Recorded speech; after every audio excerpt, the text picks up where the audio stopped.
Bonsoir. Je vous remercie pour le courage de ceux qui ont participé à l'Assemblée Générale de la NDRH et bien sûr pour la ponctualité de ceux qui viennent d'arriver, car il est vrai qu'il est compliqué de trouver une place de parking le soir par ici.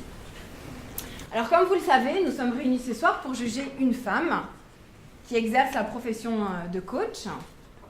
Alors bien sûr non, nous ne jugerons pas le coaching et ses pratiques dans son ensemble, le sujet serait bien trop vaste, mais simplement un cas particulier. D'ailleurs, le sujet de la pièce peut à ce titre porter à confusion.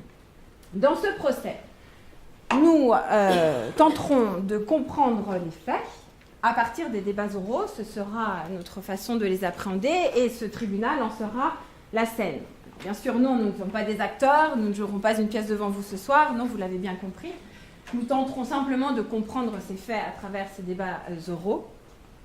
Ce sera donc, comme je vous l'ai expliqué, notre façon d'appréhender la situation.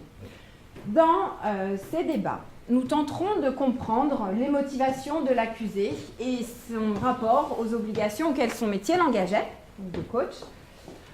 Alors, parmi nous, ce soir, tout le monde n'est peut-être pas familier du coaching, de ses pratiques. Nous inscrirons donc ces actions dans un contexte professionnel plus large pour nous en faciliter à tous la bonne compréhension. Nous entendrons également dans ces débats différents témoins qui ont côtoyé l'accusé dans son cadre professionnel, soit en tant que clients commerciaux, soit en tant que coachés. Nous entendrons également naturellement Madame Trémaux, accusée, coach, son avocat, maître Contat, et nous entendrons la position de l'accusation dans le cadre du réquisitoire qui nous sera indiqué par Madame Kerville, procureure. À l'issue des débats, vous aurez, vous, juré, à répondre, à prononcer un verdict d'innocence ou de culpabilité en répondant à une seule question. Ce coaching, tel qu'il a été mis en œuvre, était-il pertinent ou au contraire, Madame Trémaux, accusée, s'est-elle rendue coupable d'escroquerie? Eh bien, je crois que tout le monde est arrivé. Madame Trémaux, son avocat, Madame la procureure, les témoins. Nous allons donc maintenant pouvoir commencer ce procès. Une dernière chose toutefois avant de commencer ce procès, je souhaiterais que vous gardiez à l'esprit une chose. Vous avez en face de vous ce soir un être humain, une femme avec ses désirs, ses rêves, ses réalités, comme nous tous ici. Aussi, je vous demande une chose. Restez humain dans votre jugement. Oubliez tout ce que vous savez du coaching, de ses pratiques, pour ne conserver en tête que les faits que vous entendrez ce soir. Seuls ces faits doivent vous guider dans votre jugement final. Eh bien, tout le monde est arrivé. Nous allons donc pouvoir maintenant commencer ce procès. Levez-vous, s'il vous plaît. Vous pouvez vous asseoir. Alors, pour le compte-rendu d'audience, sont présents Madame Trémaux, son avocat Monsieur Contat et Madame la procureure Kerville. Madame la procureure Kerville, pouvez-vous nous lire l'acte d'accusation, s'il vous plaît?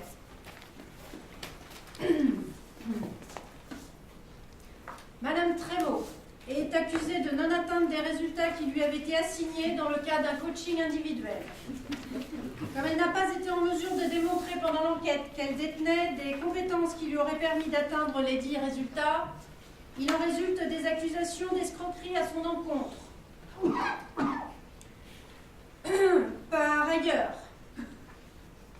à propos des accusations de magie noire, de pratique du vaudou et d'ensorcellement qui avaient été évoquées pendant l'enquête, elles n'ont finalement pas été retenues à ce procès, faute de preuves tangibles, et ce, malgré des témoignages concordants de pratiques étonnantes dans le cadre d'une entreprise.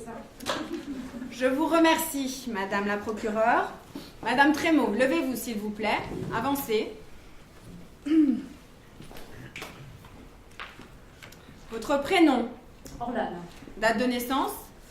15 décembre 1980. Profession. Profession. Coach. Alors, Madame Trémaud, pour l'interrogatoire d'état civil, votre profession ne peut figurer que parmi certaines propositions. J'ai consultant, mentor, formateur. Auquel de ces 3 coachs correspond-il, s'il vous plaît? Aucun, ce sont 4 professions différentes. Pouvez-vous nous expliquer brièvement? Eh bien oui, alors un consultant prétend apporter des réponses aux problèmes de ses clients. Un formateur enseigne à ses clients comment résoudre leurs problèmes. Un mentor partage son expérience avec ses clients afin de les aider à résoudre par eux-mêmes leurs problèmes. En tant que coach, je ne prétends pas apporter des solutions aux problèmes de mes clients, mais simplement maîtriser des processus et des méthodes d'interaction qui permettent à mes clients de trouver par eux-mêmes les réponses aux problèmes auxquels ils sont confrontés. Bien, donc, profession, indépendant. Venons-en aux faits du premier semestre 2018 pour lesquels vous comparaissez ce soir, s'il vous plaît. Nous nous intéressons à comprendre votre version des faits. Pouvez-vous nous expliquer comment se sont déroulés les événements? Eh bien oui, tout s'est déroulé de façon assez classique. Le coaching a commencé en janvier par un premier entretien tripartite au cours duquel le responsable hiérarchique de la coachée a pu exprimer ses attentes. Ensuite, ont suivi 10 entretiens individuels de 2 heures au rythme de 1 tous les 10 jours. Et puis le coaching s'est ensuite conclu par un deuxième entretien tripartite au cours duquel la coachée a pu exprimer au prescripteur, c'est-à-dire à son responsable hiérarchique, à quel point elle était heureuse du déroulé et des résultats du coaching. Les résultats? Mais vous avez entendu pourtant comme moi l'acte d'accusation. Il vous reproche précisément de ne pas avoir atteint les résultats dont vous parlez. Oui, je l'ai bien entendu. Mais vous savez, je me sens totalement étrangère à cet acte d'accusation. Je ne dis pas si les charges de vaudou avaient été retenues, ça aurait peut-être été un peu différent, mais elles ne l'ont pas été. Donc bon, on ne reste que la question des résultats, et ça, vraiment, vous savez... Continuez, s'il vous plaît. Eh bien, en tant que coach, j'interviens pour aider mon client à changer. Car au final, la décision de changer appartient à mon client. Ce contrat ne peut donc pas être une obligation de résultat, simplement une obligation de moyens. C'est bien à lui qu'appartient la décision, et à lui seul. Personne ne peut forcer quelqu'un à changer. Je vous renvoie à vos expériences de couple. Ou alors ce serait vraiment de la magie noire. D'ailleurs, je suis sûre que si tous les DRH comprenaient ce concept, je ne me serais jamais retrouvée ici. S'il vous plaît, ne vous adressez pas directement à notre public. Les codes, tant théâtraux que juridiques, exigent que vous ne vous adressiez qu'à moi pendant les débats. Pardon, je ne savais pas. Bon, c'est pas grave, il est vrai que nous n'avons pas eu beaucoup de temps pour répéter. Bien, revenons-en à notre interrogatoire, s'il vous plaît. Vous ne pouvez pas changer le coaché, dites-vous, la responsabilité du changement lui revient seulement à lui. Donc si vous ne changez pas le coaché, à quoi servez-vous? Que faites-vous? Quel est votre rôle? Eh bien, j'aide à prendre du recul sur la situation, j'aide mon client à identifier les processus qui sont à sa disposition, les leviers d'action sur la situation qu'il souhaite régler. Je ne comprends pas pourquoi cette question d'absence de résultats pour le coach inquiète tant en coaching. Prenons l'exemple de l'université. Un enseignant ne s'engage pas sur la réussite de ses élèves. Il ne le peut pas. Certains réussissent, d'autres non.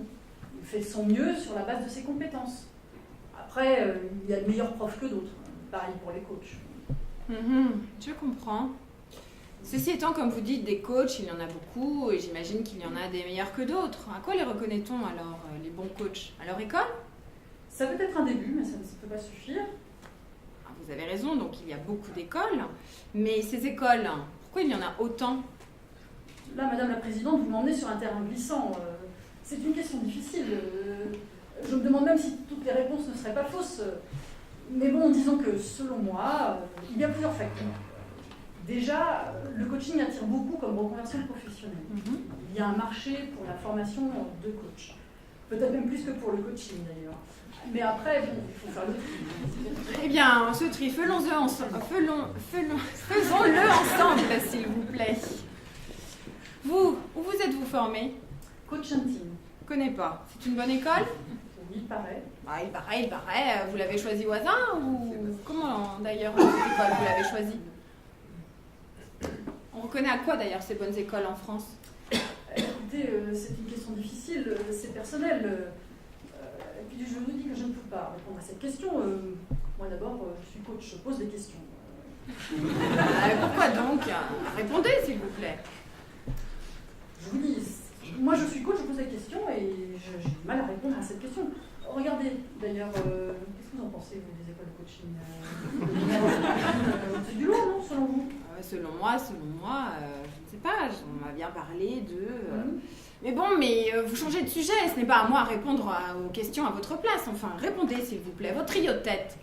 Mais enfin, Répondez.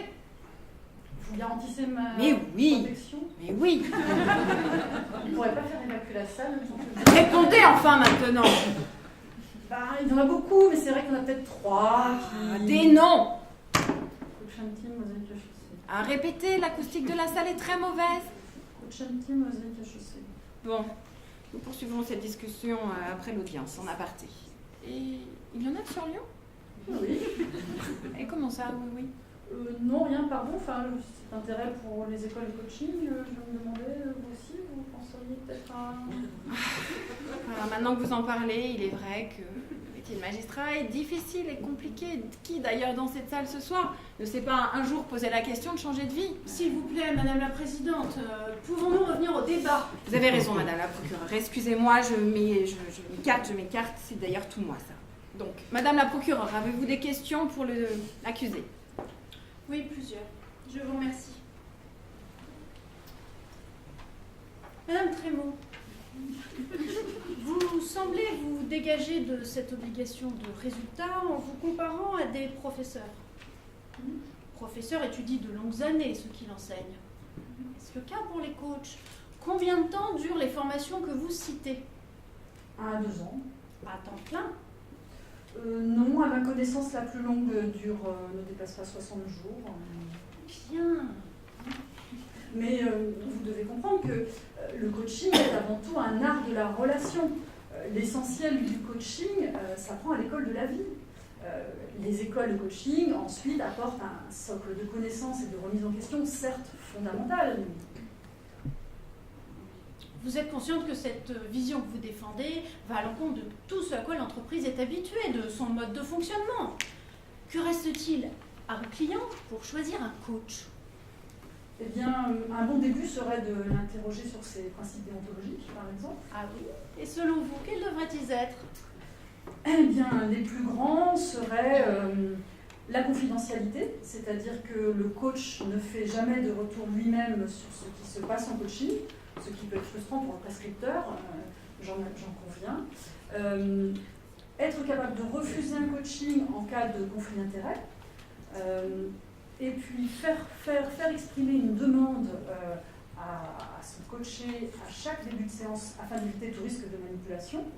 Et puis enfin, l'obligation de moyens et pas de résultats, on en a déjà parlé. Attendez là, un sujet m'interpelle.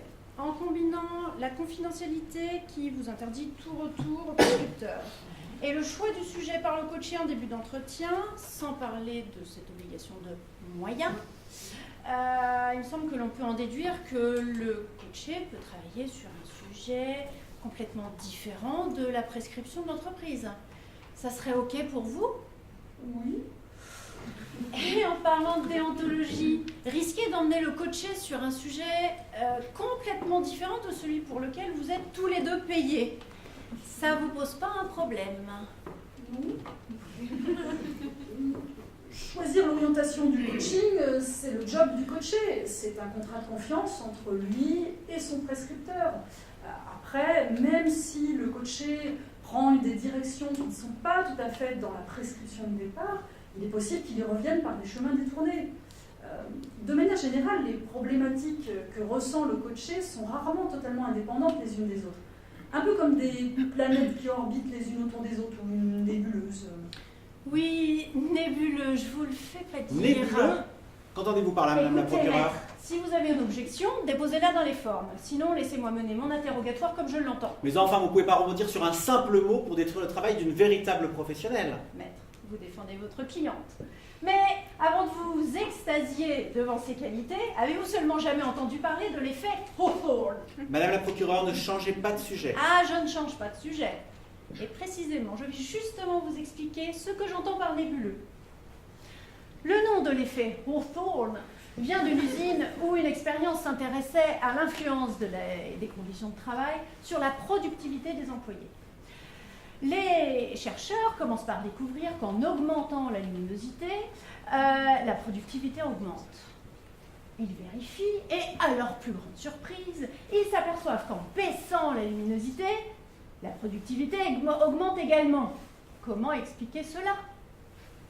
Maître, vous défendez votre cliente, mais comment voulez-vous, diable, que 60 jours de formation et 4 principes de déontologie la distinguent le moins du monde de l'effet Hawthorne? Madame la procureure, je ne pense pas que votre raisonnement ait la moindre validité. Vous amenez Madame la procureure, maître. Je ne fais que... Silence! Je ne peux pas vous laisser débattre ainsi. Vous cherchez tous deux à vous attirer les faveurs du public en occupant l'espace. Nous ne sommes quand même pas au théâtre, nous sommes dans un tribunal. Un peu de respect, s'il vous plaît. Vous aurez tous deux le temps, tant de requérir que de plaider. Pour l'instant, nous devons voir grandir notre compréhension des faits en procédant aux interrogatoires. Donc, Madame la procureure, avez-vous d'autres questions? Pas d'autres questions, je vous remercie. Maître? Non, c'est bon. Très bien. Dans ce cas, je vous remercie Madame Trémaud. Nous allons procéder à l'interrogatoire de Madame Keller.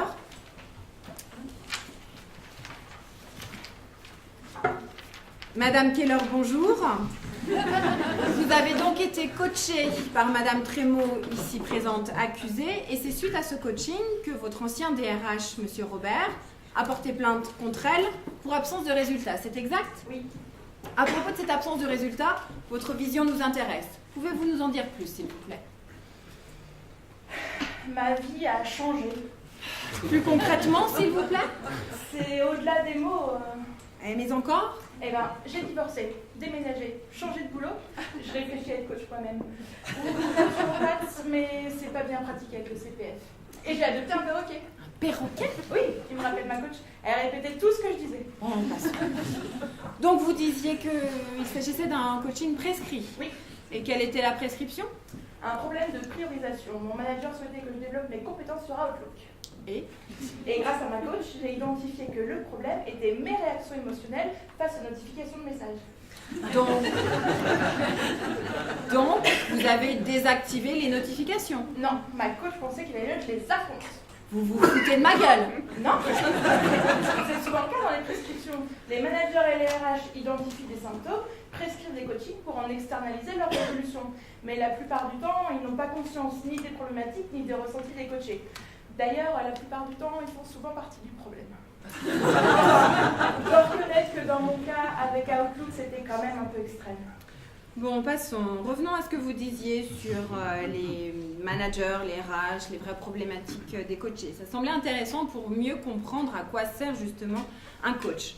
Même si vu d'ici, il me semble pour ma part évident que la réponse évidente à votre situation était de désactiver les notifications. Un coaching n'est tout de même pas une thérapie. Mais justement, les coachs sont en permanence confondus avec les psys et les consultants, alors qu'ils sont ni l'un ni l'autre.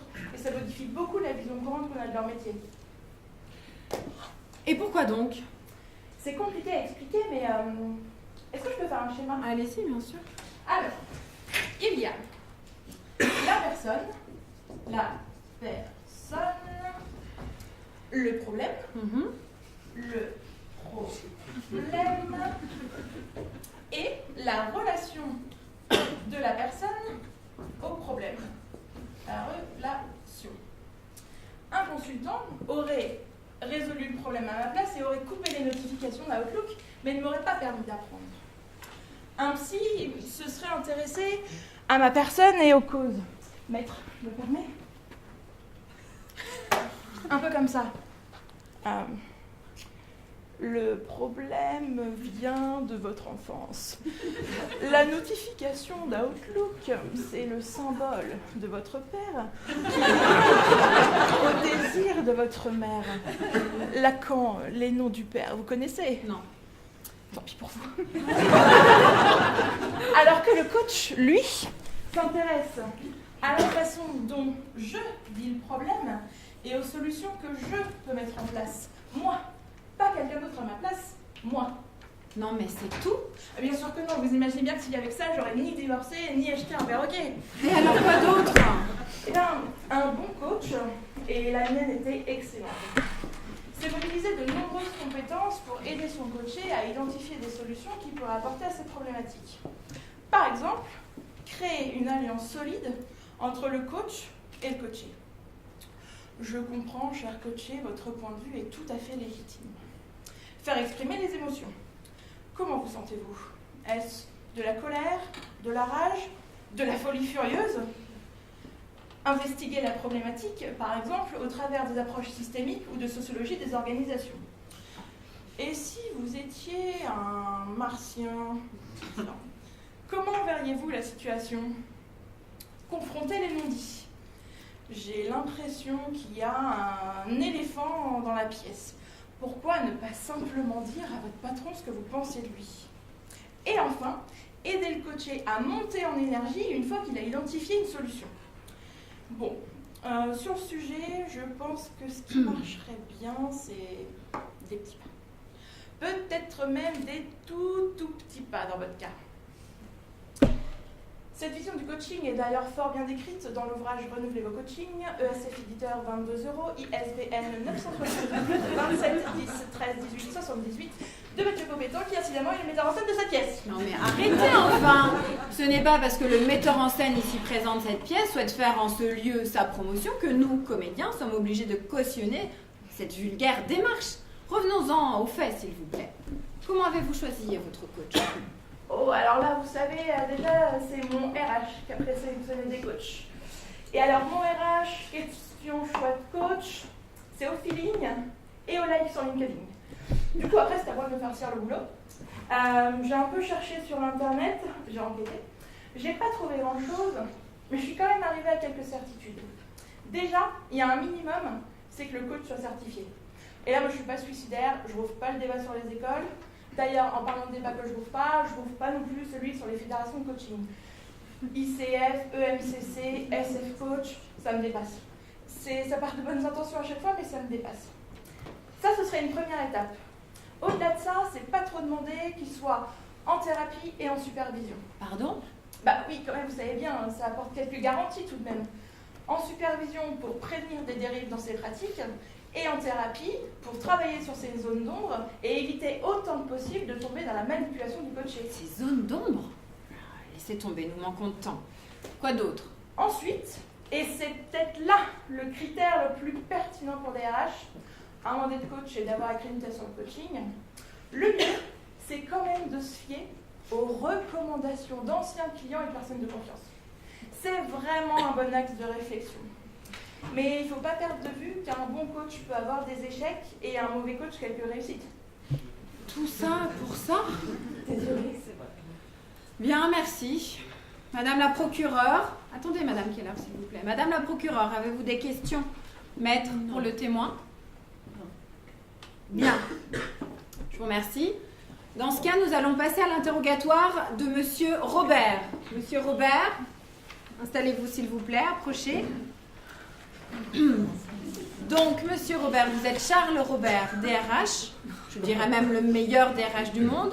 Mon texte m'oblige même à dire que, selon votre profil LinkedIn, vous êtes à la recherche de toutes nouvelles opportunités, en particulier dans le domaine du développement, l'accompagnement holistique torréfié, tendance yoga méditatif. C'est exact. Et vous êtes également partie civile à ce procès. Absolument. Très bien, vous étiez donc le client commercial de l'accusée et donc le prescripteur du coaching pour lequel elle comparaît ce soir. C'est cela? Bien, donc expliquez-nous ce que vous lui reprochez. Le problème, c'est le déroulé et les résultats obtenus. À savoir, la coachée est transformée, mais sa première action après la tripartite de clôture a été de démissionner de l'entreprise. Dit autrement, à travers ce coaching, j'ai financé son employabilité. Je dirais même, je l'ai financé à prix d'or. Tout ça pour dire qu'au final, on ne maîtrise rien dans un coaching. D'ailleurs, la coach aurait clairement dû me proposer un dispositif permettant de maîtriser ou au moins d'accompagner les réactions de la coachée. Et puis, j'avais certes été prévenu que tout cela était confidentiel, mais à ce point, là, c'est vraiment la boîte noire. Et je crois bien savoir pourquoi. Je sais de sources sûres que si les coachs ne passaient pas leur temps à faire de la psycho, de la thérapie au long cours et d'autres choses n'ayant pas leur place en entreprise, ils attacheraient bien moins d'importance à leur foutue confidentialité. Et puis en plus, la psycho, c'est la mutuelle qui finance, pas le plan de formation. Parce que là, mon plan de formation, j'ai plus qu'à attendre 2020. Je vous remercie, monsieur Robert, pour votre réponse extrêmement circonstanciée. Monsieur l'avocat de la défense, maître, avez-vous des questions pour le témoin? Oui. Monsieur Robert, pouvons-nous revenir sur chacun de vos arguments? J'ai noté l'absence de maîtrise du déroulement, en partie due à la confidentialité d'une part, et le coût d'autre part.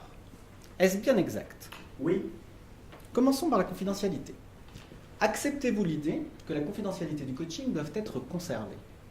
oui, globalement. Globalement. Je pense que le coaché doit avoir un sentiment de confidentialité. Mais il me semble qu'en cas d'urgence, il est important que le coach puisse lever le secret. Un sentiment de confidentialité, un secret globalement gardé. Monsieur Robert, un secret globalement gardé, ce n'est plus un secret, c'est un ragot. Élargissons la réflexion. Tout à l'heure, ma cliente nous a expliqué que selon elle, pour qu'un coaching soit efficace, il faut que les demandes viennent du coaché, qu'elle ne pouvait décider des sujets sur lesquels travailler. Oui, cela j'entends. Néanmoins, si elle était vraiment douée, elle aurait dû pouvoir amener la coachée à travailler sur les sujets qui étaient vraiment importants. Et peut-être même sans que la coachée ne s'en rende compte. Ne serait-ce pas de la manipulation? Et quand bien même, pensez-vous sincèrement qu'il soit possible d'empêcher un coaché, ou a fortiori qui que ce soit, d'aller là où il veut aller? Oui, bien sûr, c'est mon boulot de DRH de prévoir. Très bien. Je vous propose de faire un test. Voulez-vous? Demandez-moi d'écrire correctement l'alphabet. Comment ça? Oui, demandez-le-moi, c'est simple, non? Écrivez correctement l'alphabet.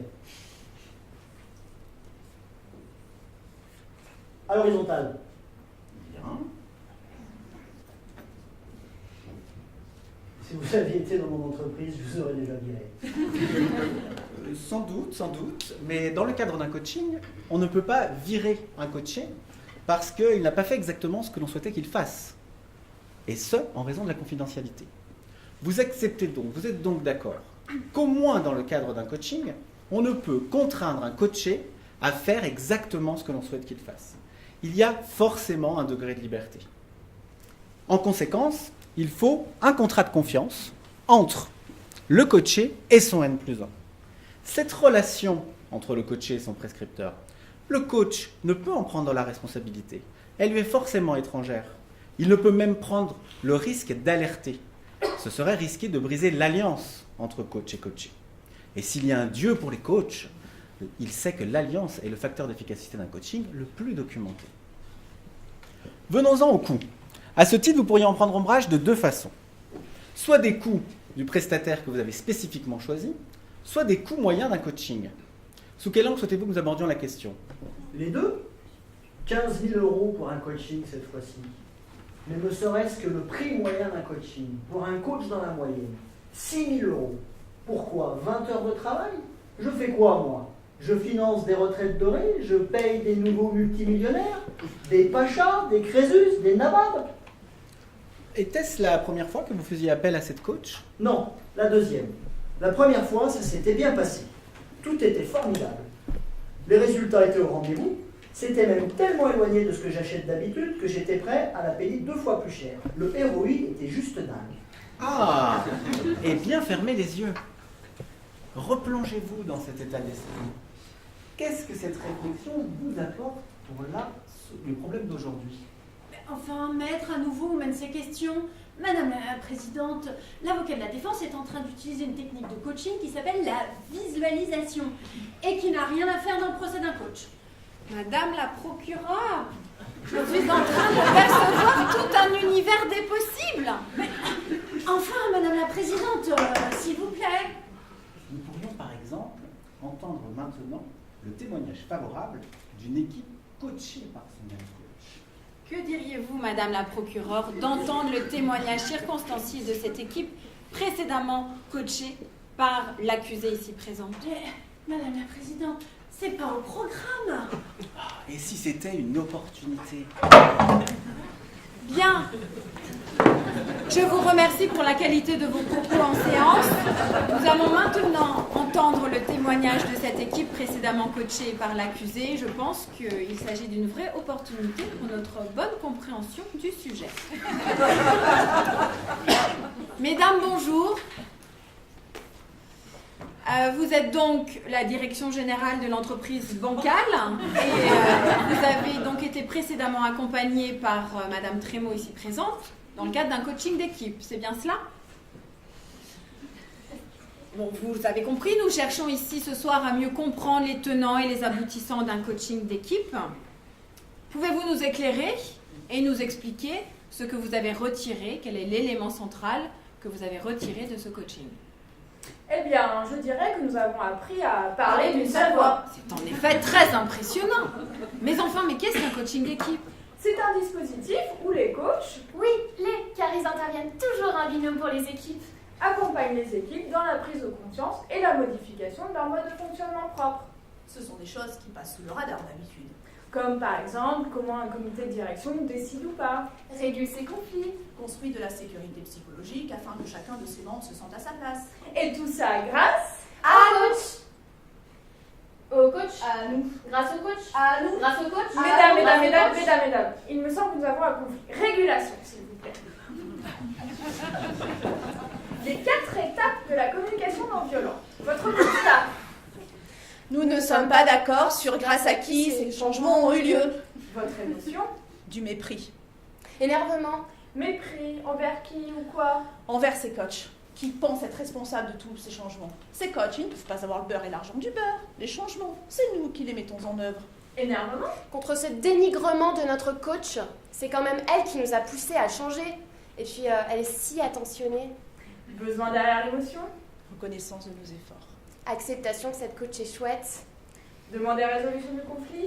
Reconnaissance que c'était Un travail partagé. Entre elle et nous. Eh bien, voyez, Madame la Présidente, depuis la fin de notre coaching, nous fonctionnons ainsi de manière permanente. Et je dirais même que ça donne envie aux autres services de faire pareil autour de nous. Très bien. Madame la procureure maître, avez-vous des questions pour les témoins? Non, Madame la Présidente, pas de questions pour moi. Je vous remercie. Bien. Avez-vous besoin de plus de temps pour préparer votre réquisitoire, votre plaidoirie? Nous Sommes prêts. Madame la Présidente. Eh bien, dans ce cas, je clôt les débats. Nous allons maintenant entendre votre réquisitoire, votre plaidoirie. C'est à vous.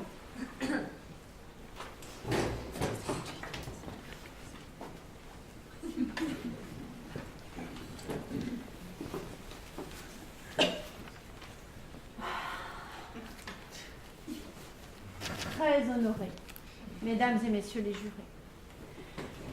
Il est rare que j'ai à requérir dans un tel procès. Avoir la pauvreté des arguments de la défense, et il est même probable que mon silence suffirait à vous convaincre de déclarer l'accusé coupable. Sans doute à ce moment du procès, vous sentez-vous néanmoins un peu perdu. Il est vrai que les interrogatoires ont été riches, je dirais même mouvementés. Il vous faut garder en mémoire les faits pour lesquels l'accusée comparaît devant nous aujourd'hui. Elle est accusée d'escroquerie, c'est-à-dire de ne pas avoir les compétences nécessaires pour réaliser la prestation qu'elle avait contractualisée. Le fait que la coachée ait quitté l'entreprise et que donc les résultats n'aient pas été atteints ne l'aide pas. Certes, elle ne fait pas partie de ces coachs qui se cachent derrière un outil, un test de personnalité. À ce titre, elle semble même consciente de l'effet Barnum. L'effet Barnum, Nous nous reconnaissons tous dans une vague description de notre personnalité. Et bien souvent, ces tests ne servent qu'à créer des routines de communication. Elle est rouge, il est bleu. Bien en dessous de leur promesse. Par ailleurs, ces états de service lui font honneur. Et je dois dire que j'ai notamment été impressionnée par la qualité d'équipe des derniers témoins. Mais pour atteindre ces résultats, nous l'avons entendu des témoins eux-mêmes. La coach était-elle indispensable? L'équipe n'aurait-elle pas changé par elle-même de toute façon? Ou bien alors, n'importe quel intervenant n'aurait-il pas permis les mêmes résultats? Cette question nous renvoie à l'effet Hawthorne. Nous changeons dès lors que l'on nous porte attention. À partir de là, s'assurer de la qualité d'un coach semble relever de la gageure. Chacun pourra aller de sa théorie, de son approche, vendre plus cher ses prestations, sans qu'aucun, au final, ne se démarque de l'effet Hawthorne. Bon, que dans bien des cas, cette relation puisse faire du bien. Je comprends. Mais quand bien même, vous conviendrez qu'au final, il ne s'agira jamais que d'un ersatz de confessionnal.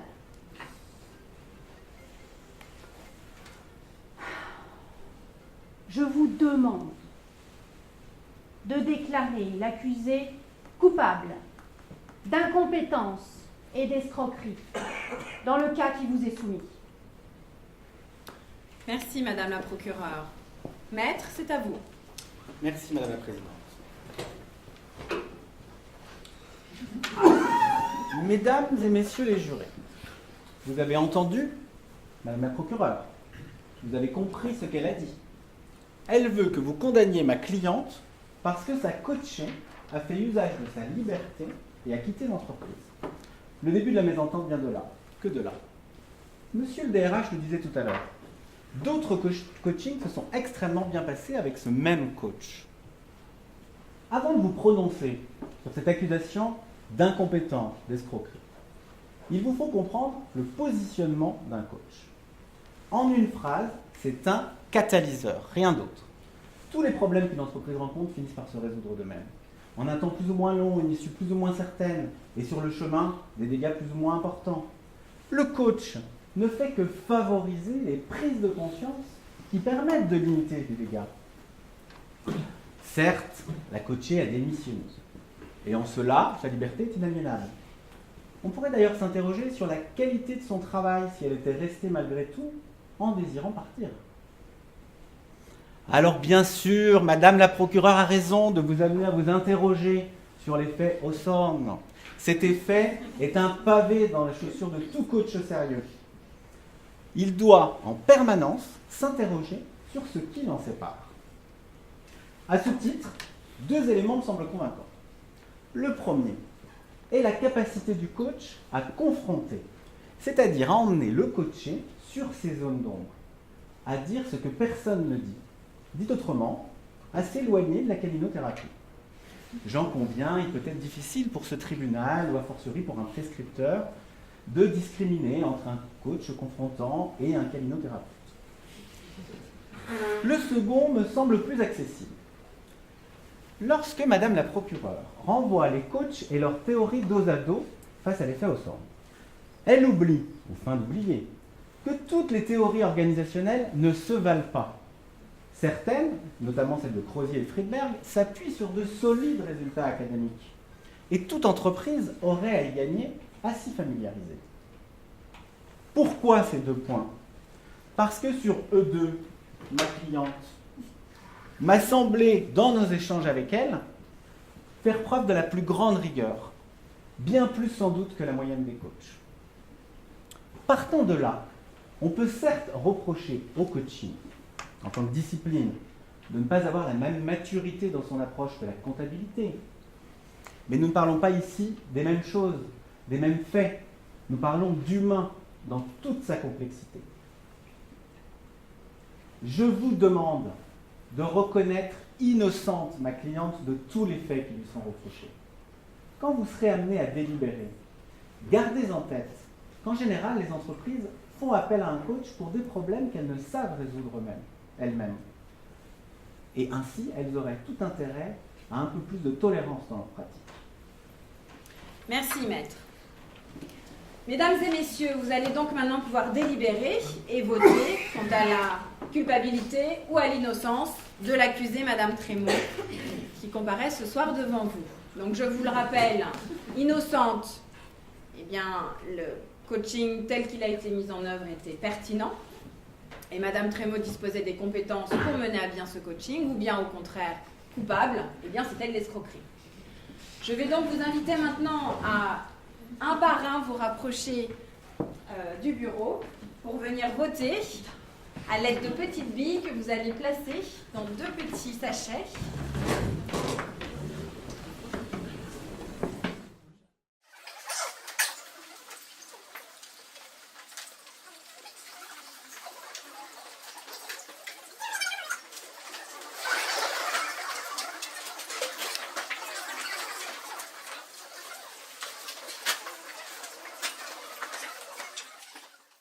Eh bien, nous allons procéder à la vérification de vos votes.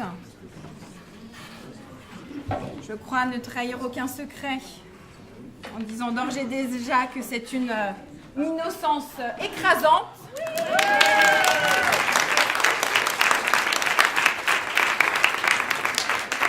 Donc, l'accusée est reconnue innocente des faits pour lesquels elle comparaissait ce soir. Alors, avant de revenir sur le fondement de ce jugement, je dois bien sûr vous rappeler que, comme vous l'avez constaté, certains jurés ont voté pour la reconnaissance d'innocence de Madame Trémaux, mais également certains pour sa culpabilité.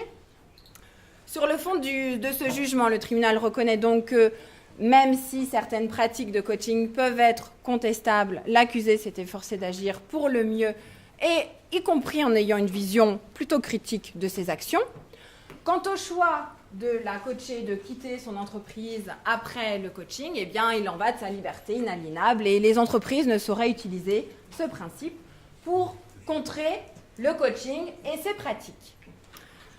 Eh bien, Madame Trémaux, votre mise sous écrou est levée. Les frais de justice sont à la charge du ministère public. Les jurés sont d'ores et déjà libérés de leurs obligations avec nos remerciements et sont invités à se diriger, dès qu'ils le souhaitent, vers le buffet. La séance est levée.